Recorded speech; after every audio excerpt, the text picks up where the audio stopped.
आइए आप लोग मेरे साथ निकाल लेंगे भजन संहिता 80। भजन संहिता 80 उसके 9 पद को पढ़ने से पहले मैं आप लोगों को फिर से बता दूं, न तो यहाँ धर्म परिवर्तन है और न तो जात परिवर्तन है। यहाँ यदि कोई चीज़ होता है तो आप इस बात को ध्यान कर लें, ये है आत्म अध्ययन केंद्र।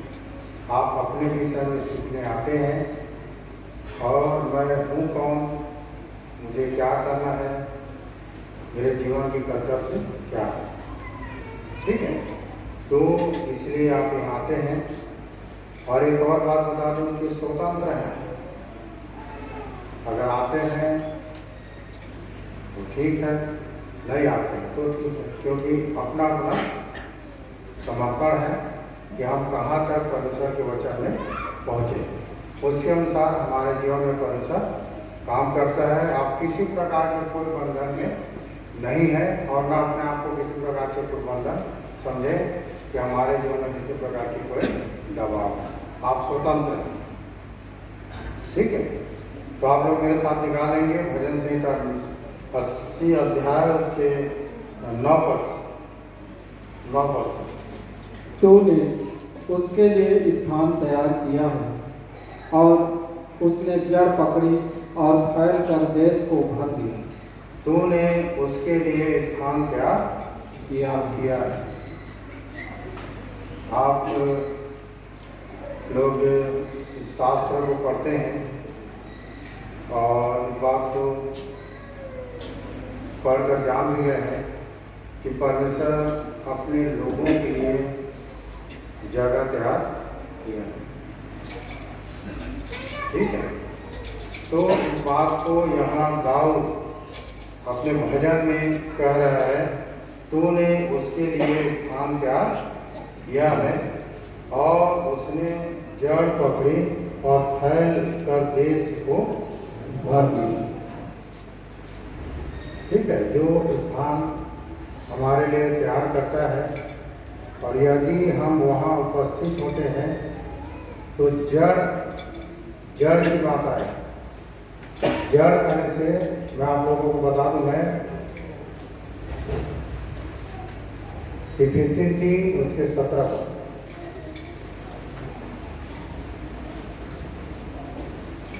कुछ समय आप परमेश्वर के वचन में ध्यान दें। गर्मी लगेगा, लगने दो, पसीना फूटने दो, क्योंकि जितना पसीना फूटेगा उतनी बीमारी दूर होगा। इफिसी 3 अध्याय उसके 17 पर। और विश्वास के द्वारा मसीह तुम्हारे हृदय में बसे। और लिखा है कि और विश्वास के द्वारा मसीह तुम्हारे हृदय में बसे और कि तुम प्रेम में जड़ पकड़कर और नींव डालकर कि तुम प्रेम में जड़ पकड़कर और नींव डालकर। प्रेम में क्या? जड़ पकड़कर और नींव डालकर। ठीक है, जड़ कहाँ रहता है? पेड़ का। पेड़ का जड़ नीचे में रहता है। और मैं आप लोगों को बता दूं मैं कि जब पेड़ छोटा रहता है और जब हम उसे लगाते हैं तो हम क्या करते हैं? पेड़ को पानी देते हैं। कब तक पानी देते हैं? जब तक पेड़ जड़ न पकड़। और पेड़ यदि जड़ पकड़ लिया तो फिर पानी देने की जरूरत नहीं है, क्योंकि पेड़ का जो जड़ होता है नीचे से जड़ के द्वारा पानी संचय कर लेता है और तना और पत्ते तक पानी को पहुंचाता है। और पेड़ जिसके कारण क्या रहता है? हरा भरा रहता है। ठीक है, तो जो स्थान हमें मिला है, जो हमारे लिए तैयार किया गया है, क्या हम वहाँ उस स्थान में क्या हम जड़ पकड़ लिए हैं कि नहीं? आपको पता है कि कोई पेड़ ऐसा है जिसको उखाड़ के दूसरे जगह लगा नहीं सकते, मर जाता है। ठीक है, और खास करके दाग खाने से जो अंगूर होता है सबसे ज़्यादा नाजुक होता है, ठीक है, उसको उखाड़ के दूसरी जगह लगा नहीं सकते। जब जड़ पकड़ लिया है और जड़ नीचे चला गया है तो उसको रहने दो, ठीक है। और यदि हम जड़ नहीं पकड़े तो फिर हमारे लिए दुख की बात है। और जो जड़ पकड़ लिया है उसके जीवन में हमेशा हरा भरा हरियाली आनंद शांति बना रहता है। तो परमेश्वर हमारे लिए एक ऐसा स्थान तैयार किया है, हमको सिर्फ वहाँ पर क्या करना है, जड़ पकड़ना है। और जड़ क्या है, विश्वास। जड़ क्या है, विश्वास। आपके विश्वास कैसा है, जब तक आप विश्वास में कमजोर रहते हैं, हम आप लोगों के जीवन में वचन रूपी जल डालते रहते हैं, वचन रूपी जल डालते रहते हैं जब आपके विश्वास रूपी जो जड़ है कमजोर है। और तब जब आप विश्वास में जड़ पकड़ लेते हैं, ठीक है, तो आप कहाँ चले जाते हैं, परमेश्वर के वचन की गहराई में चले जाते हैं। परमेश्वर के वचन की गहराई में जब आप चले जाते हैं, अब तब उसके बाद जब आप जड़ पकड़ लेते हैं, फिर उसके बाद चाहे आंधी आए, चाहे पानी आए, चाहे कुछ भी हो, वो पेड़ उखड़ता नहीं है जिसका जड़ गहराई में चला गया है। आंधी पानी क्या है, हमारे दुख तकलीफ समस्या नाना प्रकार की, कभी कभी छोटे छोटे बातों में घबरा जाते हैं, डर जाते हैं। तो ये बात मान लो कि आप ऊपर में हो, आप ऊपर में हो, आप जड़ नहीं पकड़े। और जड़ कैसे, फिर से पढ़ दिया उसको, और विश्वास के द्वारा मसीह तुम्हारे हृदय में बसे। लिखा है कि विश्वास के द्वारा मसीह तुम्हारे हृदय में बसे। अगर आप विश्वास नहीं करते हैं किस पर, परमेश्वर के वचन पर, किस पर, परमेश्वर पर, किस पर, यीशु पर, तो मसीह आपके हृदय में नहीं बसेंगे।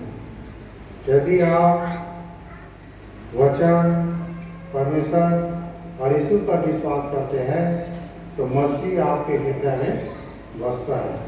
और जब मसीह आपके हृदय में बसता है तो क्या होता है आगे, तुम प्रेम में जड़ पकड़कर और नींव डालकर सब पवित्र लोगों और प्रेम में जड़ पकड़कर और नींव डालकर। प्रेम में क्या, जड़ कैसे पकड़ना है, प्रेम में, ठीक है। यदि आपस का प्रेम कमजोर है या परमेश्वर के प्रति यदि आपका प्रेम कमजोर है तो आप जड़ नहीं पकड़ेंगे। प्रेम एक ऐसा चीज है, ठीक है, अगर किसी को किसी से प्रेम हो जाए तो जान देने के लिए भी तैयार हो जाता है, ठीक है। यदि आपको मसीह से प्रेम हो गया, परमेश्वर से प्रेम हो गया, तो आप उससे अलग नहीं हो सकते, क्योंकि विश्वास रूपी जड़ जो है आप पकड़ चुके हैं, प्रेम में वो जड़ आप पा चुके हैं। तो एक ऐसा स्थान आपके लिए मेरे लिए तैयार किया गया है जहाँ जड़ पकड़ कर फैल कर पूरे देश में क्या हो जाना है, फैल जाना है। पता है कि एक घर से विश्वास चालू हुआ और जब जड़ पकड़ा तो आज देखो कितने गांव के लोग यहाँ आके वो विश्वास में इकट्ठे हैं।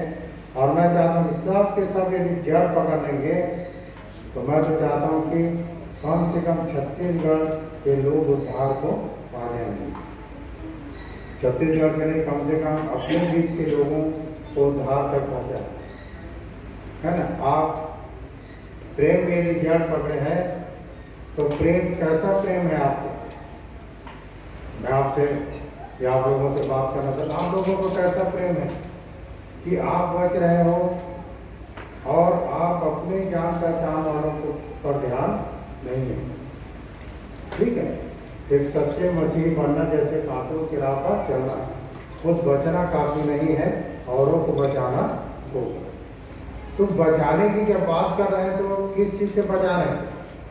एक समय आएगा, ठीक है, कि लोगों को बचा नहीं सकते, तो समय से पहले यहोशू 23 में लिखा है, समय से पहले आग में से झपट कर निकाल लो। समय से पहले आग में से झपट कर निकाल लो।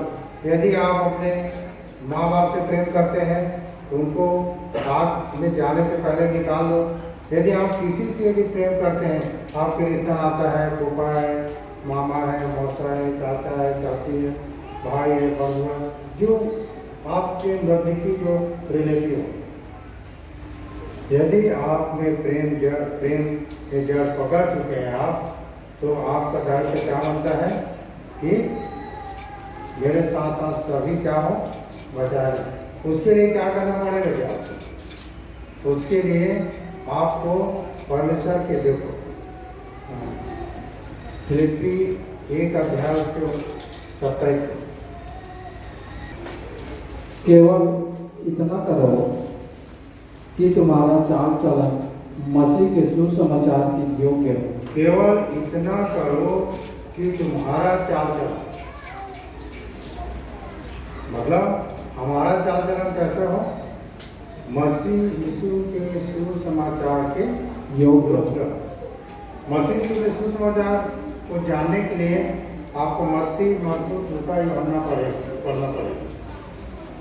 अगर आप उसको समझ गए कि उसके सुसमाचार का क्या उद्देश्य है और उसके सुसमाचार में क्या गहराई की बात है, वो कैसे सुसमाचार सुनाया।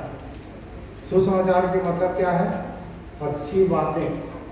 अगर आपके पास अच्छी बातें हैं तो आप लोगों को बताओगे, और यदि आप लोगों को नहीं बता रहे हो तो अभी भी आपको अच्छी बात नहीं मिला है। अगर आप लोगों को नहीं बताते हो, अपने लोगों उनसे जिनसे प्रेम है आपको, या प्रेम में आप जड़ नहीं पकड़े, प्रेम में आप जड़ नहीं पकड़े, आप उनको बता सकते हो। और तब लिखा है कि हम नहीं बता रहे, मतलब हमको मिला नहीं है कुछ। जिसको जो मिला है वो लोगों को बताएगा। खाली व्यक्ति क्या चीज़ बताएगा? खाली व्यक्ति क्या चीज़ बताएगा? जिसके पास रहे वही चीज़ को बताएगा ना। सुसमाचार कहने से ऐसी बातें हैं, सुसमाचार मतलब सुंदर बातें। और वो क्या है? यीशु मसीह ने कहाँ से शुरू किया? उस समय यीशु प्रचार करना और यह गाना आरंभ किया, मन फिराओ क्योंकि स्वर्ग का राज्य निकट, क्योंकि उसके पास स्वर्ग राज्य का समाचार था। स्वर्ग राज्य के समय जानता था, स्वर्ग राज्य में प्रवेश था, स्वर्ग राज्य को देखता था, स्वर्ग उसको मिला था। स्वर्ग मिला तो मतलब वो आनंद शांति उसके पास था। अगर आपके पास वो आनंद शांति है स्वर्ग की, ठीक है, तो आप लोगों को बता सकते हो। और यदि वो आनंद शांति आपके पास नहीं है तो आप नहीं बता सकते, रहेगा तभी तो बताओगे। इसीलिए ये जरूरी है कि सुसमाचार करने से आप मत्ती, मरकुस, लूका, यूहन्ना को पढ़ सकते हो।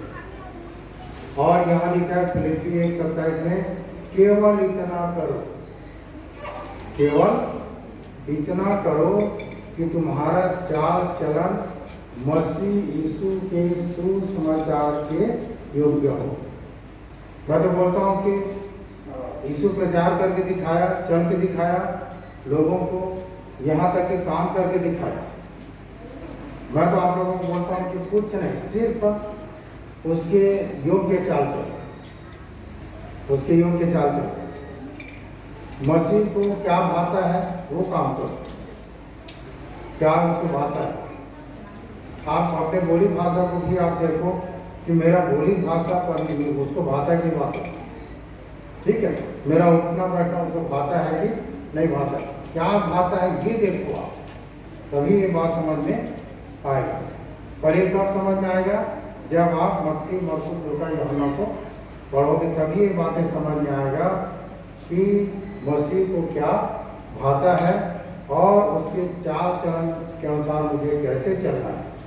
केवल इतना करो कि तुम्हारा चाल चलन मसीह यीशु के सुसमाचार के योग्य हो।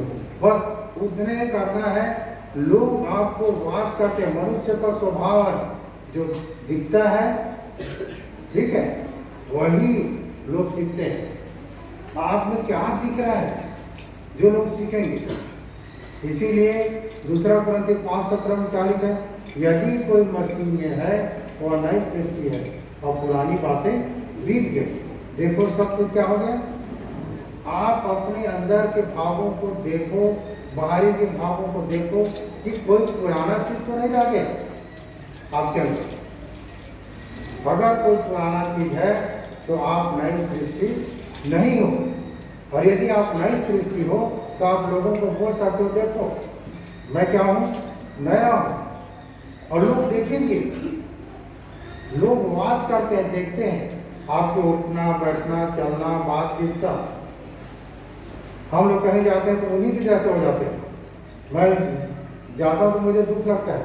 कोई मुझे शादी ब्याह में चर्ची में पार्टी में बुलाते हैं तो मैं जाता हूँ तो मुझे बुला के बैठा, मैं बैठ जाता हूँ। अब आपस में हमारे बीच के लोग आपस में जाके कैसे आओ कैसे हो, कैसे करें, ये सुन के मुझे अच्छा नहीं लगता है। जब मैं आप लोगों के बीच में जाता हूँ तो क्या दिखना चाहिए, योग्य दिखना चाहिए। मसीह यीशु के बहुत सारे वचन हमें याद है, पर उसको हम काम में नहीं लाते। छोटे छोटे बातों में चिड़चिड़ा जाते हैं, ठीक है। बड़ा बनने में भी लेट हो गया तो वहाँ चिड़चिड़ापन आ जाता है। सब चीज अपने समय में हो जाएगा, विश्वास तो करो। तो ये है कि आपको कुछ करने की जरूरत नहीं है, सिर्फ आप अपने आप को उसके योग्य बनाओ। तो आपके जितने भी लोग हैं जो आपके आसपास बसते हैं, रहते हैं, चलते फिरते, आपको देखकर पूछेंगे ये कैसा है। न चिड़चिड़ाता है, न क्रोध करता है, न घमंड करता है, न जलता है, न लोभ है, न लालच है। ये कैसा है, स्वतंत्र व्यक्ति है। ऐसा कोई आपके दिशा में कोई बोलता है क्या? ये ऐसा होना चाहिए, तब लोग जो है आपके पीछे दौड़े चलेंगे। ये तभी होगा जब आपके पास वो कीमती चीज होगा। और जब कीमती चीज जब होता है तो कीमती चीज जो है हमें क्या कर देता है, धीरे धीरे करके बदलता है। और वो कैसे, तो सुसमाचार के द्वारा और खास करके परमेश्वर के वचन के द्वारा। इसीलिए लिखा है कि क्या, कि जड़ पकड़कर, प्रेम में जड़ पकड़कर क्या करो, बढ़ते जाओ। फिर से पढ़ोगे इसे 3:17। और विश्वास के द्वारा मसीह तुम्हारे हृदय में बसे, और विश्वास के द्वारा मसीह तुम्हारे हृदय में बसे, और कि तुम प्रेम में जड़ पकड़कर और नेव डालकर सब पवित्र लोगों के साथ भली भांति समझने की शक्ति पाओ। जो बात मैं बता रहा था वो यहाँ लिखा है कि सब पवित्र लोगों के साथ भली भांति समझने की शक्ति पाओ। कहाँ? पवित्र लोगों के बीच में। क्या हम अपने आप को पवित्र बोल सकते हैं? नरेंद्र है? कौन है जो अपने आप को पवित्र बोल सकता है? हाथ ऊपर करें। कोई नहीं बोल सकते। वही जी रहे हैं जो पहले जी रहे थे। और परमेश्वर पिता का धन्यवाद हो कि अभी तक हम बचे हैं, उसने नाश नहीं किया, उसने हमें नाश नहीं किया। अभी तक वो हमको क्या किया है, बचाकर रखा है। इसलिए परमेश्वर पिता का धन्यवाद हो। ठीक है, तो ये कि पवित्र लोगों के साथ भली भांति समझने की शक्ति पाओ। कभी कभी क्या होता है कि हम वचन को थोड़ा जान जाते हैं तो ऐसे लगता है कि मैं सब चीज़ जान गया। नहीं, कई लोग विवादित बात करते हैं, इसमें ऐसा लिखा हो, कुछ नहीं, आप जैसा जानते हो वैसा अभी तक नहीं जानते। अगर कोई बोले कि मैं जानता हूँ तो जैसे जानना चाहिए वैसा हम तक वो नहीं जानता। ठीक है, ये है कि सब पवित्र लोगों के साथ भली भांति समझने की शक्ति पाओ कि परमेश्वर की ऊंचाई, गहराई, चौड़ाई और लंबाई कितनी है। आप ऐसे नाप नहीं सकते, पर ये सब कब जानोगे? पवित्र लोगों के बीच में रहकर। अगर आप उठते बैठते हैं तो जो वचन सुनते हैं, जो वचन सुनाते हैं, जो वचन पढ़ते हैं, जो उसमें जीवन बिताते हैं, उनके साथ रहने की कोशिश करें। एक अलग जीवन जीने की कोशिश करें, एक अलग जीवन जीने की कोशिश करें। और वो अलग जीवन का सत्य, झूठ से दूर रहो, बुराई से दूर रहो, अपने आप को संसार और संसार के कामों से बचाए रखो। संसार का काम क्या करता है? हमें फंसा देता है। तो सब पवित्र लोगों के साथ भली भांति समझने की शक्ति पाओ कि उसकी ऊंचाई, गहराई, लंबाई और चौड़ाई कितनी है। मतलब परमेश्वर की उस सब विशालता के लिए आपको जानना है, तो पवित्र लोगों के साथ बने रहना बहुत जरूरी है। और इसी बात को यहाँ लोग सीख रहे थे। तूने उसके लिए स्थान तैयार किया है और अंधेरा हो गया, ऐसे कर देता। और उसने जड़ पकड़ी और फैल कर देश को भर दिया। ये है उसका काम।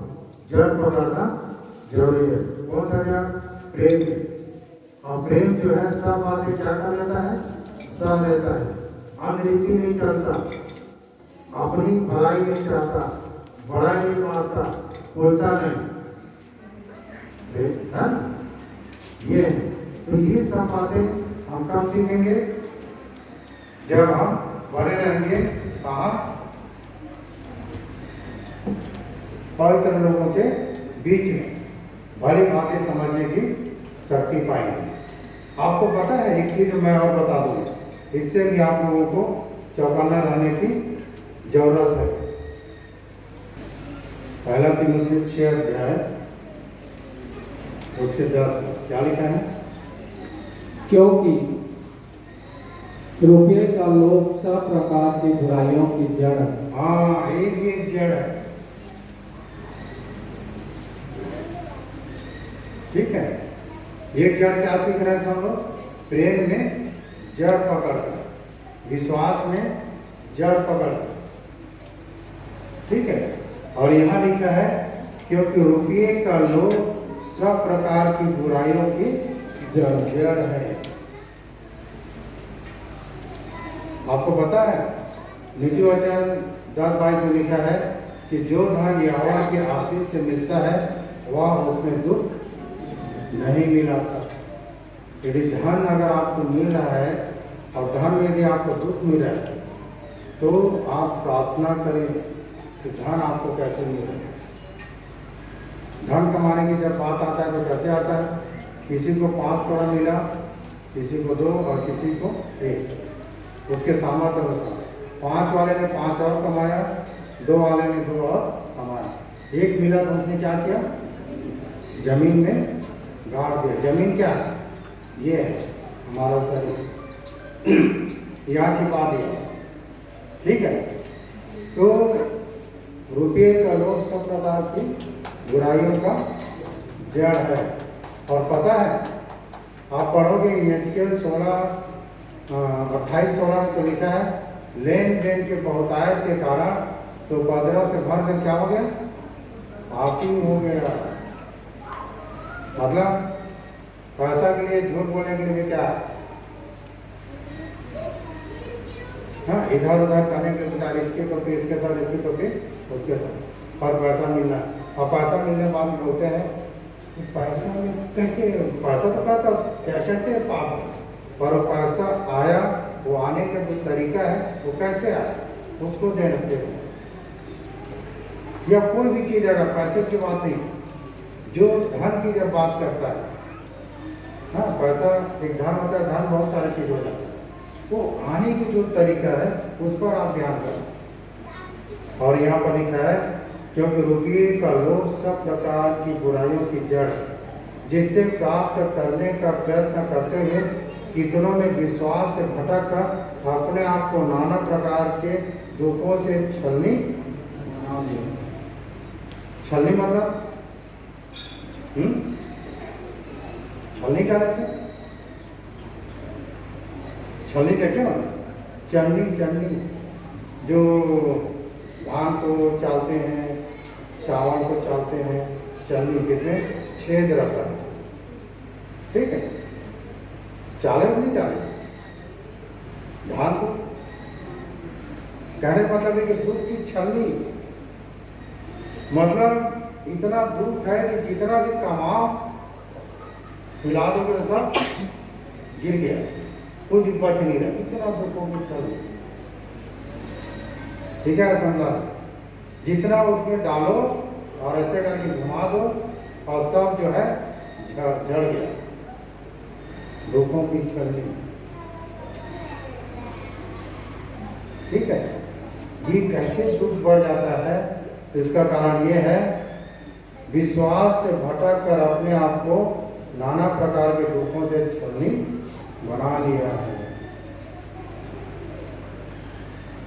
तो फिर समझ जाओ कि आप जितना भी कमाओ तो सब इधर उधर हो जाए। ये भी है रुपये क्योंकि रुपये का लोभ सब प्रकार की बुराई की जड़ है। इसीलिए असंतोषम परम, जो व्यक्ति अपने जीवन में संतोष है, ठीक है, वो क्या है, शांति का जीवन जीता है। और जिसके जीवन में संतोष नहीं है उससे बड़ा पाप नहीं है। इसीलिए जो कुछ तुम्हें मिला उन्हीं बातों पर क्या करो, संतोष करो। और यीशु मसीह ने एकदम नीचे की बात करो, क्या, दिन भर की रोटी मुझे दिया है ना? और आप मेहनत किए हो और मेहनत के अनुसार जो आपको मिलता है, धन्यवाद। ऐसा नहीं कि अब कमाने वाले 50,000 कमा रहे हैं और उसका दिन भर की रोटी से ज़्यादा हो गया करके उसको इधर उधर मत करो, वो आशीष का है, पर इधर उधर तो नहीं कर रहे हो ना, इधर उधर से पैसा आप कमा रहे हो और उसको सही जगह में खर्च करना जानो। पर ये कब होगा, जब आप परमेश्वर के वचन के अनुसार चलना सीखो। केवल इतना करो कि तुम्हारे योग्य मसीह यीशु के सुसमाचार के योग्य, हमारा क्या चले, मसीह यीशु के सुसमाचार के योग्य। अब कहाँ खड़े रहते हैं, भजन संहिता 1 के पहले पद तो पढ़ोगे, आप कहाँ खड़े रहते हो, आप कहाँ बैठते हो, आप कहाँ चलते हो, ये मायने रखता है। अगर आपको आपके मित्र यदि कहीं बैठा के लेके जा रहा है, पूछ लो कि भैया कहाँ जा रहे हैं, उसके बाद जाओ, क्योंकि आपका जाना और ऐसे जगह में खड़े होना बहुत महत्व रखता है, बहुत महत्व रखता है। आपके दोस्त आपको गाड़ी में बैठा के और अपना लाइन लग के कुछ ले रहा है और आप दूर में खड़े हो तो आपको बोलेंगे नहीं कि अपने लिए मंगा देंगे। ये सारी बातें हमारे लिए महत्व रखता है कि आप कहाँ खड़े हो, कहाँ बैठे हो और कहाँ जा रहे हो, कहाँ जा रहे हो, ये सब हमारे लिए मायने रखता है। यहाँ तक कि खान पान भी हमारे लिए मायने रखता है कि हम कैसे भोजन करते हैं। केवल इतना करो कि वचन के अनुसार हमारा जीवन हो, है ना, विश्वास में जड़ पकड़। आपको पता है भजन से यशायाह 37 और 31 पर कुछ बातों पर ध्यान करेंगे। भजन संहिता 37 और 33 में यहूदा के घराने के बचे हुए लोग फिर जड़ पकड़ेंगे और फले फूलेंगे। हाँ, और यहूदा के घराने के बचे हुए लोग फिर जड़ पकड़ेंगे और फूले फलेंगे। और फूले फलेंगे। यहूदा के घराना कहने से यहूदा कौन है? यीशु मसीह किसमें से होकर आया? यहूदा, यहूदी बोलते हैं, यहूदा वंशी था यीशु। ठीक है, तो यहूदा कहने से मैं आप लोगों को बता दूंगा यशायाह 5:7, क्योंकि सेनाओं के यहोवा की दाग की बारी तो इज़राइल का घराना है ना, क्योंकि सेनाओं की यहोवा की दाग की बारी इजराइल का घराना है और उसका प्रिय पौधा यहूदा के लोग, प्रिय पौधा यहूदा के लोग लोग। हैं। ये बारी में दो बात कहा, दाग के बारे में ना, दाग के बारे में दो बात हुई। जो परमेश्वर की जो प्रजा है कौन है? है ना, इजराइल, जिसको दाग के बारे बोलते हैं, अंगूर, है ना, अंगूर के विषय में दाग के बारे मतलब अंगूर के विषय में कहा गया है।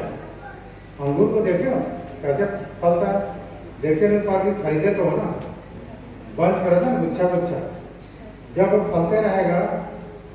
मैं प्रैक्टिकल नहीं कहूँगा, मैं सुना हूँ कि उसमें से कोई एक आध फल लगा है, लता में बाहर में फल लगा है अंगूर, उसमें से एक आध फल तोड़ दोगे ना तो सब झड़ जाता है।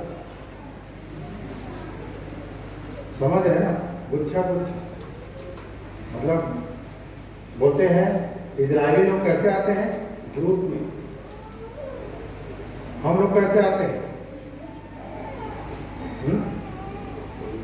हम लोगों में ग्रुप नहीं है, मतलब वो गुच्छापन नहीं है, तो इजरायली भी नहीं दिखते हम लोग। सबका बनाना एक, मतलब गुच्छा करने से कि एक अंगूर में सटा है, एक अंगूर में क्या है? पूरा सटा हुआ है, जुड़ा हुआ है। ठीक है, ये प्रेम है कि भाई लोग आपस में मिले रहे, सब हम आपस में भाई बहन आपस में क्या रहे? मिले रहे। ठीक है, हमारे विचार, हमारे बोली भाषा सब क्या रहे? मिले रहे, सटा रहे, तब हम इजरायली कहलाएंगे। ठीक है, और उसमें से कुछ एक चीज अगर एक व्यक्ति उसमें से निकल गया तो धीरे धीरे करके सब व्यक्ति क्या होता था? निकल जाता है। या एक व्यक्ति कुछ होता धीरे धीरे सब, ऐसा है।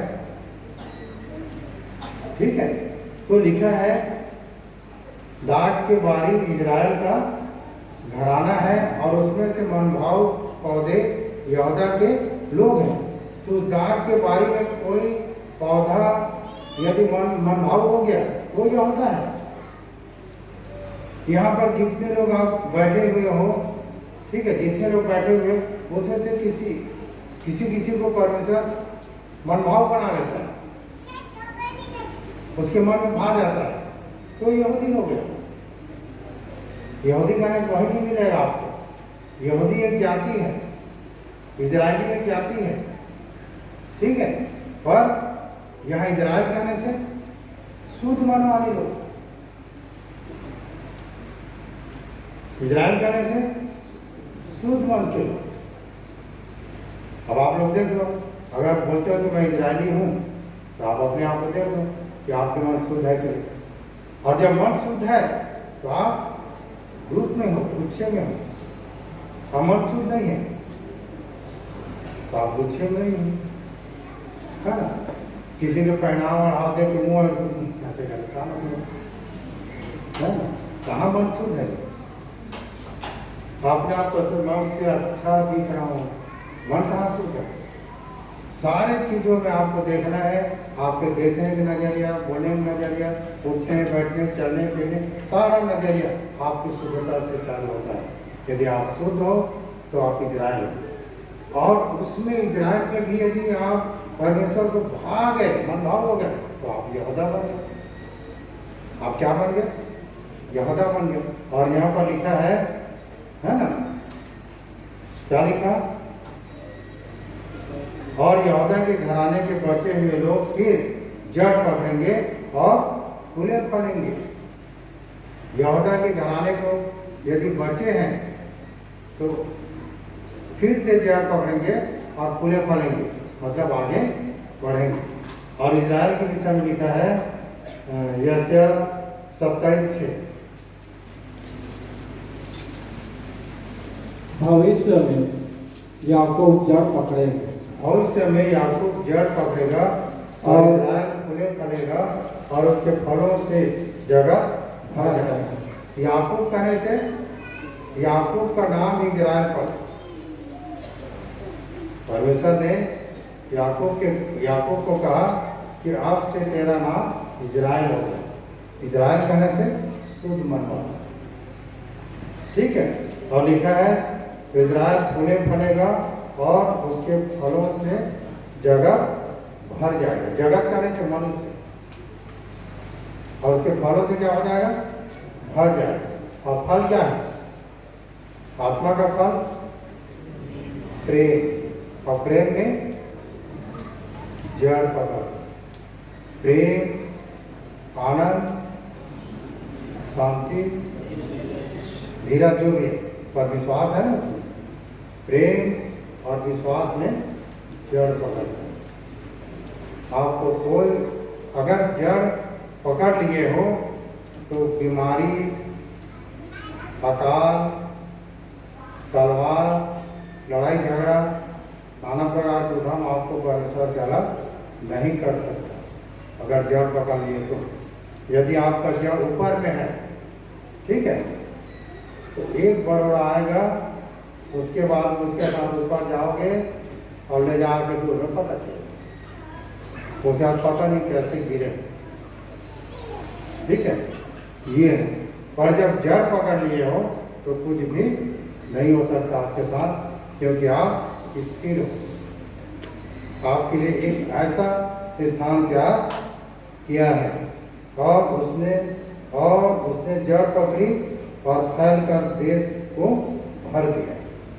जड़ पकड़ी और फैलकर देश को क्या किया? भर दिया। तो क्या चीज में भर गया?